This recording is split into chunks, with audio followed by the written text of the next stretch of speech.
Alors bonjour à tous. Alors, je suis ravi d'être présent ici aujourd'hui avec vous. Je m'appelle Mehdi Bouhedi, je suis responsable commercial de Kong pour la France. Je suis accompagné de... Moi, c'est Mokhtari, je suis architecte solution. Bonjour à tous. Alors on est vraiment ravis d'être partenaire de cette première édition de France API. Quand Julien nous en a parlé il y a maintenant 6 mois, c'était pas du tout à ce stade de développement, et je vous avoue que quand j'ai partagé l'idée en interne, on m'a un petit peu pris pour un fou. Mais quand on vous voit tous aujourd'hui, on se dit qu'on a vraiment eu raison de lui faire confiance et de leur faire confiance. Donc c'est vraiment un grand plaisir pour nous d'être là aujourd'hui.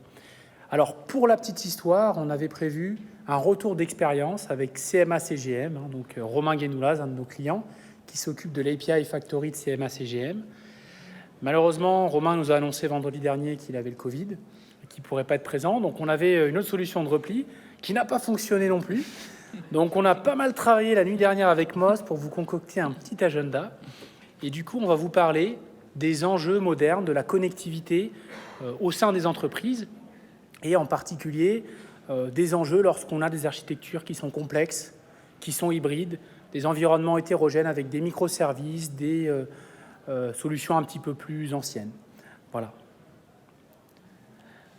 Mais on a prévu un agenda donc, en 5 étapes. Premièrement, vous expliquer qui on est, puisqu'on est arrivé assez récemment sur le marché français. Il y a 1 an, on était 2. Là, on est plus d'une quinzaine.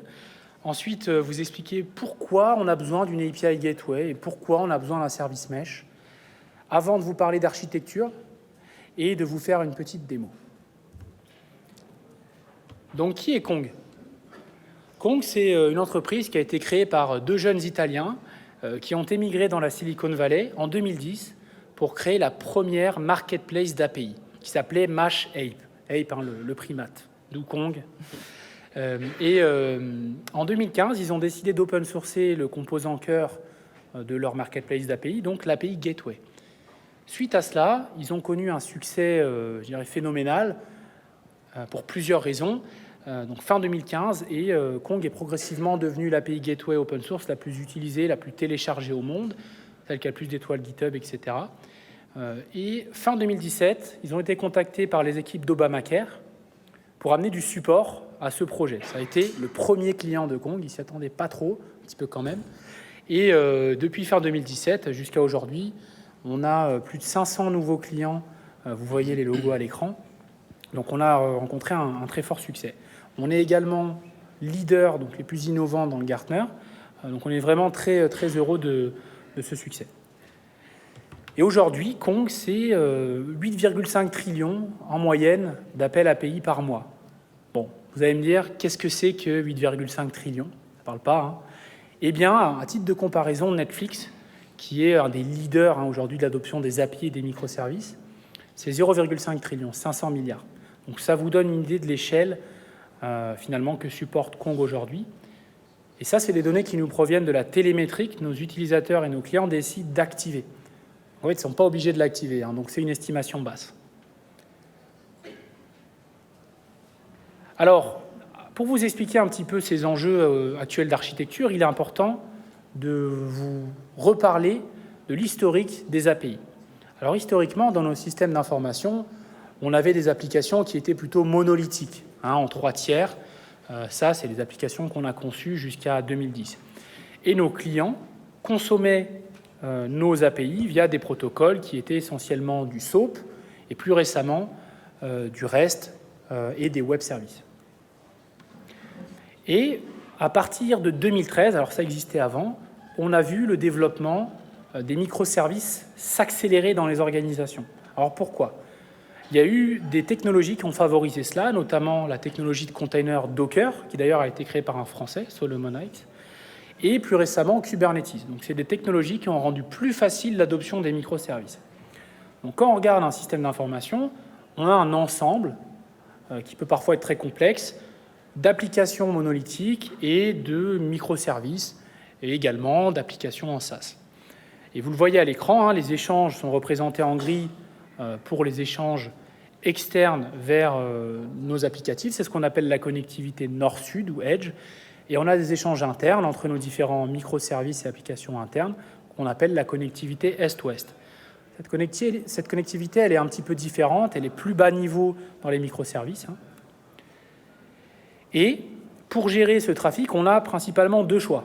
Soit on n'utilise pas d'API Gateway et on gère la connectivité, donc qui a le droit d'accéder à mes systèmes, comment il y accède, au sein de chaque service.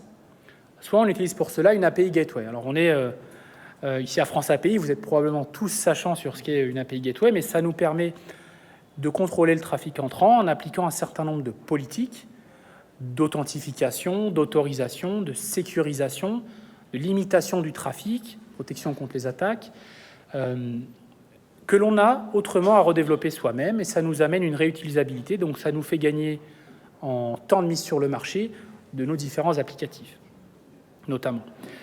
Mais vous allez me dire, finalement, à l'écran, là, on voit un trafic entre microservices qui ne passe pas par la gateway.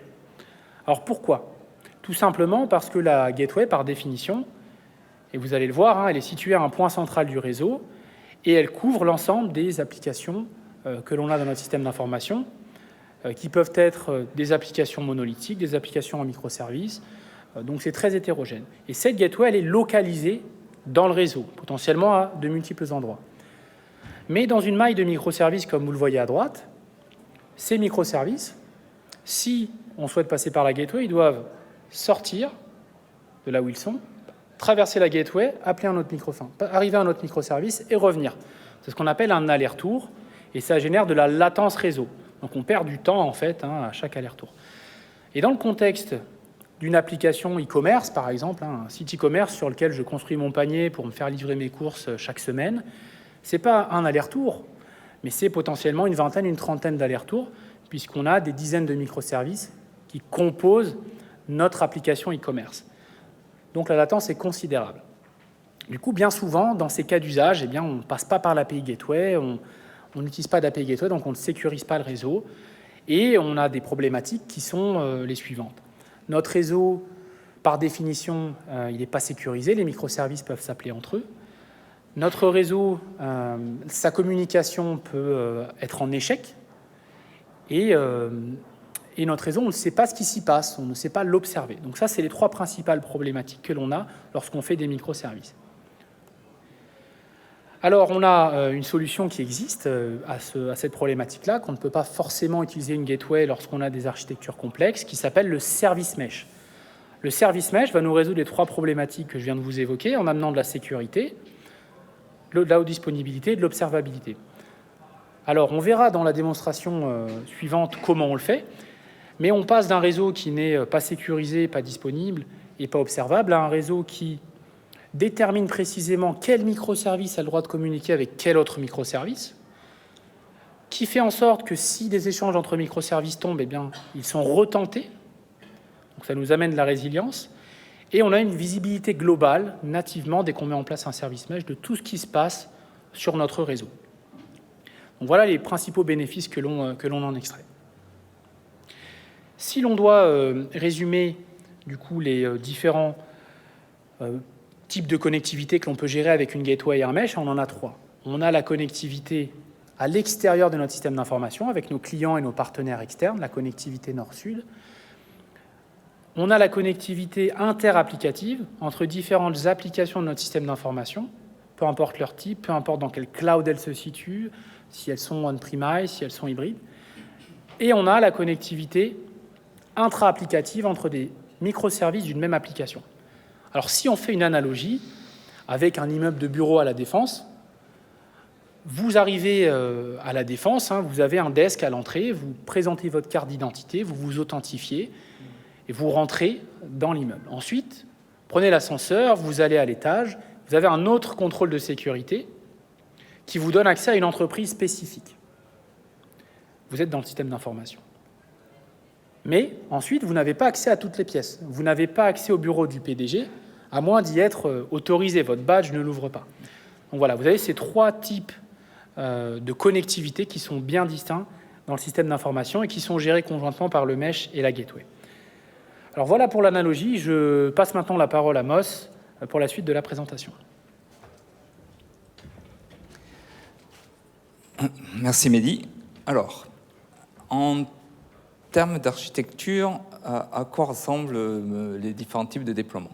Alors, pour pouvoir exposer en fait des services à l'externe, ce qu'on va mettre en place, c'est qu'on va mettre une API Gateway qu'on a ici sur le rectangle vert, entre le système d'engagement, donc le consommateur d'API, et les services que l'on veut exposer. Alors, cette gateway-là, elle est schématisée sous forme d'un rectangle, bien sûr. Ça peut être plusieurs nœuds pour pouvoir assurer la haute disponibilité et également pouvoir assurer de pouvoir absorber tout le trafic qu'il va falloir absorber.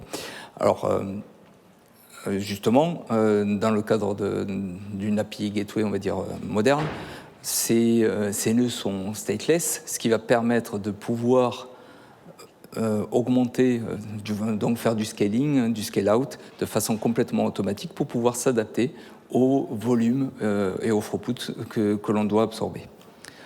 Le deuxième cas, c'est quand on veut avoir un microservice qui discute avec un autre microservice. Donc, comme on l'a évoqué déjà précédemment, on pourrait effectivement passer par la gateway.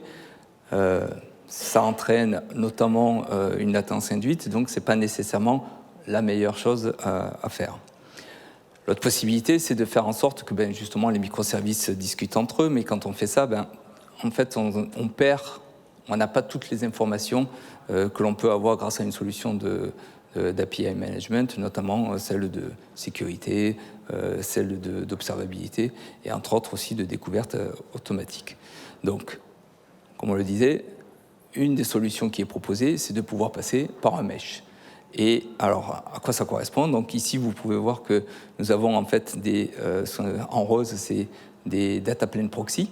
Donc c'est des proxys qui sont mis le plus proche des microservices, donc au plus proche des microservices, notamment quand on est dans le cadre de Kubernetes. Alors ça va être en sidecar, donc ça va être un container qu'on va rajouter au niveau du pod, et donc qui va être en fait en localhost par rapport à ce pod-là, et donc avoir une latence qui est complètement négligeable. Dans le cadre de non Kubernetes, donc sur un VLAN avec des VM classiques, on va pouvoir utiliser ici un service ou un process que l'on va pouvoir installer sur cette VM. Vous remarquerez ici aussi qu'on a un data plane qui est au niveau de l'API Gateway. En fait, de manière à ce qu'on rajoute ce data plane proxy au niveau de l'API Gateway, de manière à ce qu'elle puisse elle-même discuter avec les services qui sont dans ce mesh. Alors,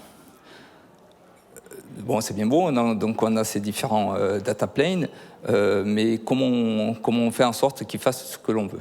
Alors pour cela, on va rajouter un autre composant, et en fait, finalement, c'est ce composant d'ailleurs qui est installé en premier et qui fait en sorte que les autres sont mis en place.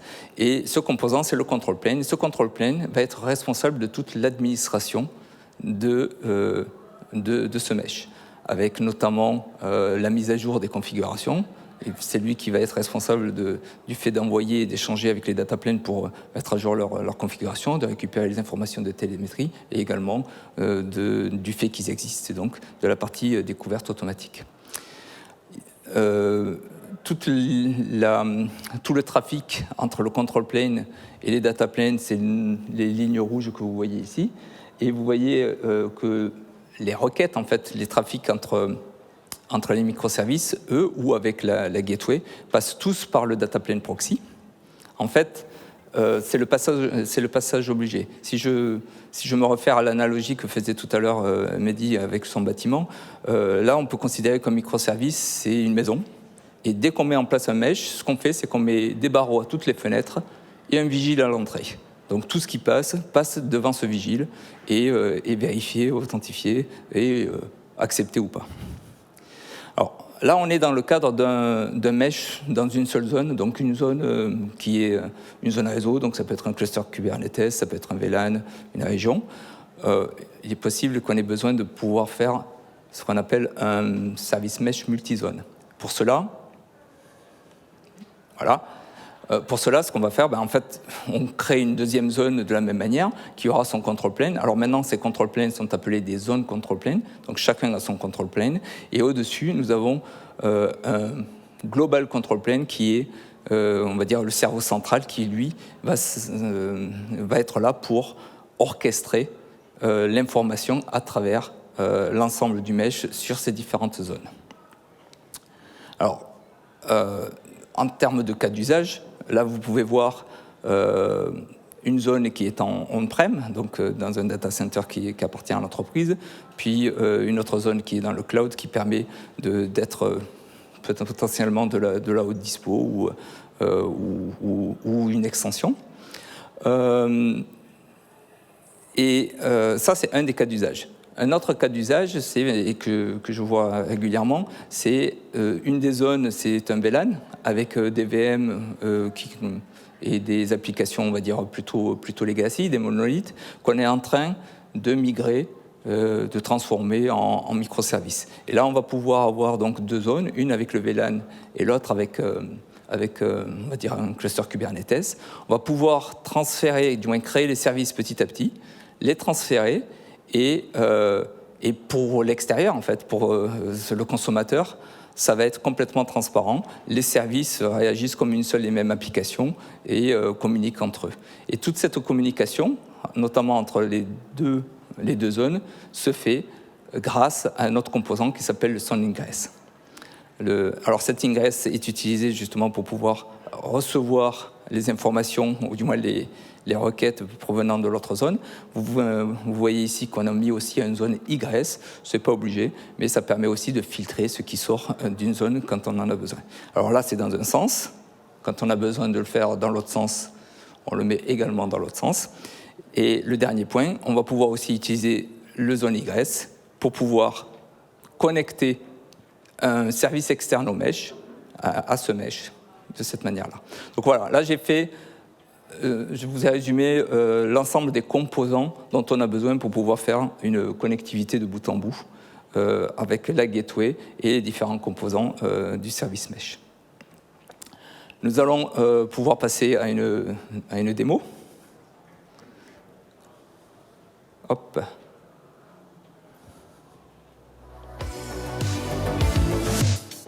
Alors, je peux couper le son de... Merci. Alors, je vais essayer de suivre. Oh, c'est déjà...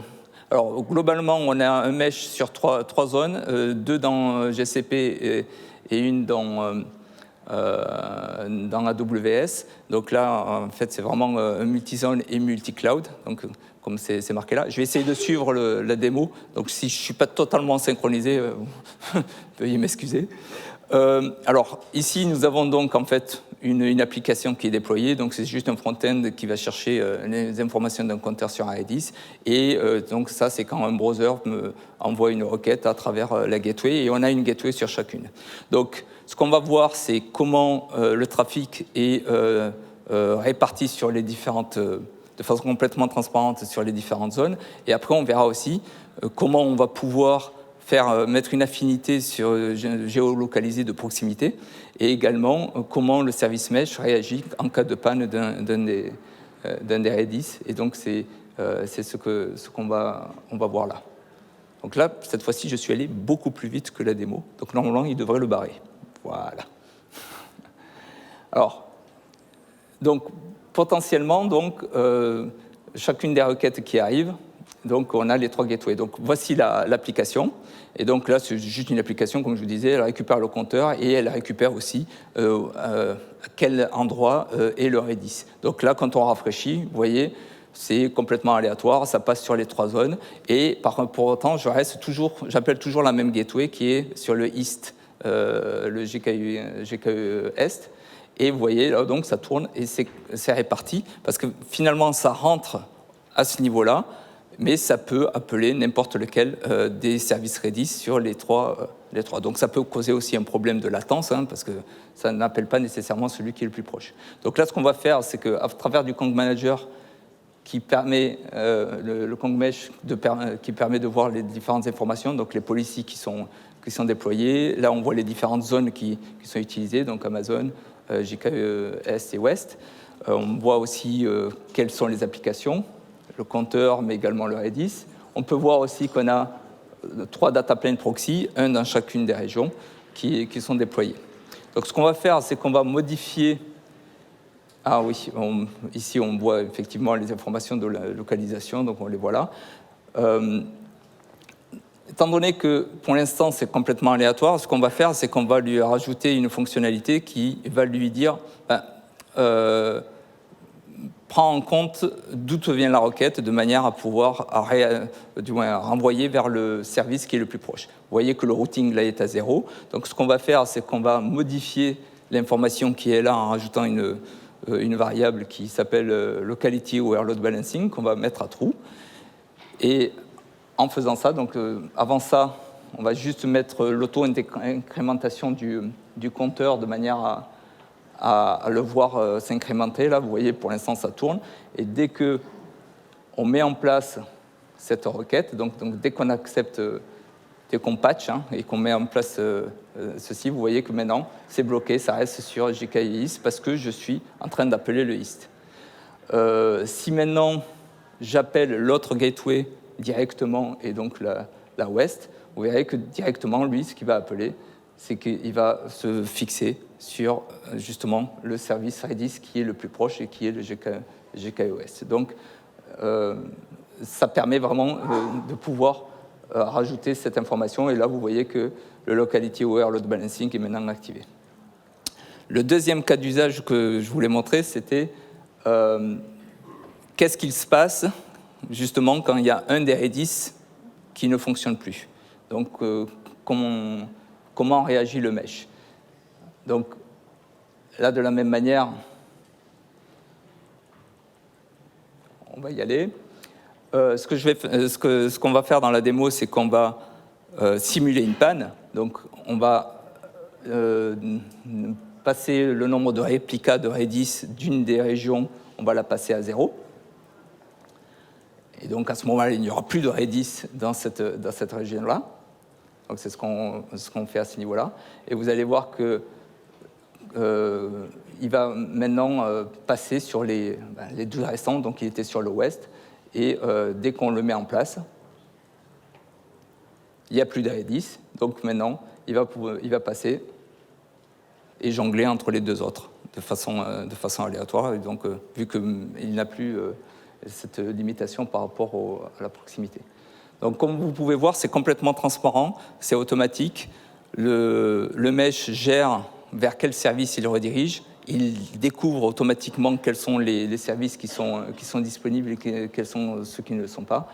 Et à partir de là, va prendre les décisions. C'est juste deux fonctionnalités. Il y en a plein d'autres en fait, qui sont fournies à travers des différentes policies. Et si vous voulez en savoir plus, vous pouvez venir nous discuter avec nous au niveau du stand. Oui, n'hésitez pas à venir nous voir sur le stand Kong. Aujourd'hui, on vous a montré comment on pouvait, dans une architecture assez complexe d'une entreprise de grande taille, aller vers les microservices et, ce faisant, réduire nos coûts, mettre des applicatifs plus rapidement sur le marché et maintenir nos applications en conditions opérationnelles, à savoir faire en sorte que même si l'on a des problèmes d'infrastructure sous-jacents, eh bien, on est en capacité d'avoir des services qui tournent et qui s'approchent d'un uptime de 100%. Voilà, merci à vous, n'hésitez pas. Merci.